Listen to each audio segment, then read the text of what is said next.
Bonsoir. C'est un phénomène tristement habituel chaque été avec les départs en vacances. Les abandons se multiplient. C'est un constat que vous faites également? Depuis le Covid, malheureusement, ça s'est multiplié parce que les gens étaient chez eux pendant le Covid et ont fait beaucoup d'adoptions parce qu'ils étaient seuls et faisaient beaucoup de télétravail. Et aujourd'hui, on a eu cette année déjà beaucoup d'abandons du fait que les gens ont repris le travail et donc les animaux se comportent plus de la même manière quand vous êtes à la maison tous les jours et puis que c'est plus le cas par la suite. Et en plus, les vacances. Donc ces pauvres animaux ont la double peine en ce moment. Il y a aussi beaucoup de gens qui ne prennent pas leurs responsabilités et qui croient que faire des bébés, c'est chouette pour leurs animaux. Le problème, c'est que derrière, les adoptions ne se font pas forcément dans le meilleur cadre. Les gens, ils abandonnent leurs animaux aussi sans qu'ils soient stérilisés. Et ça, c'est un réel problème aussi parce qu'on se retrouve, nous, les associations, submergés entre les abandons d'animaux adultes, plus les chatons qui vont être ramassés notamment aussi dans les poubelles. Et on est toujours en recherche de personnes aussi qui nous donnent un petit coup de main pour notamment prendre les animaux en famille d'accueil. C'est ce que j'allais vous dire. Comment vous faites pour prendre en charge tous les animaux abandonnés ? Mais on n'y arrive pas, mais c'est malheureux, mais même les refuges sont full. Ils sont obligés de refuser. Donc nous, les associations comme la nôtre, on fonctionne vraiment avec des familles d'accueil. On le comprend dans vos dires, Céline Gabrielli, devenir propriétaire d'un animal de compagnie, c'est un véritable engagement, hein. On ne se lance pas comme ça à la légère. Et les gens préfèrent passer par particulier des fois et ils ne se rendent pas compte en fait que nous, l'association, oui, on va demander certains critères, c'est-à-dire on va demander aux gens de nous montrer chez eux. Parce que on veut voir où va aller l'animal en question. Il faut qu'on voit si l'appartement est sécurisé, si par exemple il y a des balcons. N'imaginez pas le nombre d'animaux qui sont tombés des balcons et qui en sont morts ou qui en sont restés paralysés. Donc on demande que les balcons, les terrasses soient sécurisées.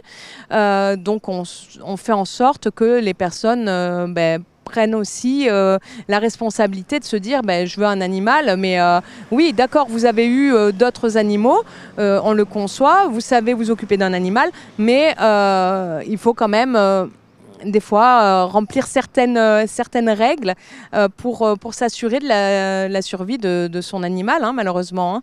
Et voilà, c'est pour ça que c'est important de vraiment se rendre compte qu'un animal, c'est comme un enfant. Moi, je vais dire, un chat, par exemple, arrivé à 3 ans, c'est comme un adolescent.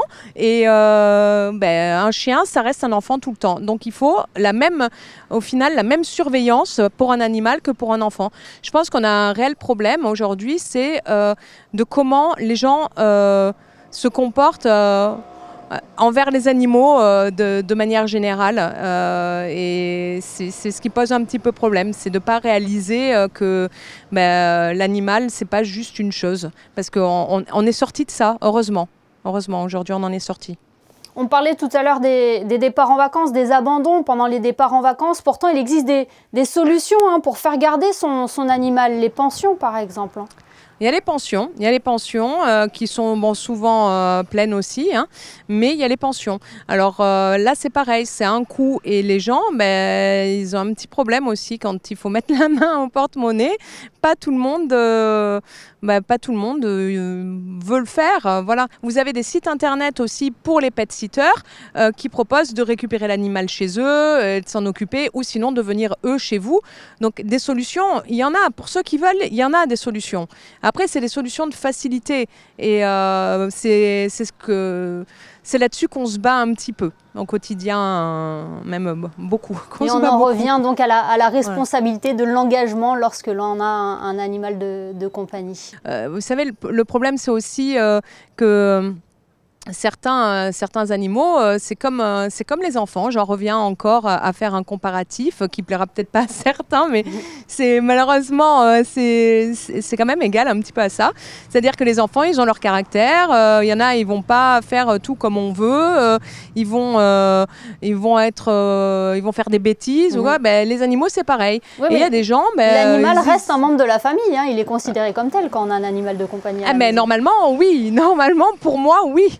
Mais bon, ça fait des bêtises comme un enfant et il faut en avoir conscience. Et c'est pas parce que l'animal a fait une bêtise que ça y est, il faut s'en débarrasser. On n'abandonne pas un animal parce que finalement ça ne convient pas. Voilà, et parce que vous n'allez pas abandonner vos enfants parce que finalement il vous répond ou parce qu'il veut pas faire ce que vous lui demandez de faire. Quand on prend un engagement, il faut se dire que c'est le même engagement. Voilà, c'est tout. Eh bien, merci beaucoup Céline Gabrielli. Merci et je vous dis, je fais un petit appel pour les personnes qui souhaitent nous aider dans notre combat. On a aussi besoin de personnes qui voudraient nous aider à faire les déplacements entre les vétérinaires et les familles d'accueil. Un petit coup de main, c'est avec grand plaisir et physique et financier. On est preneur parce que malheureusement, on n'est pas beaucoup aidé par l'extérieur.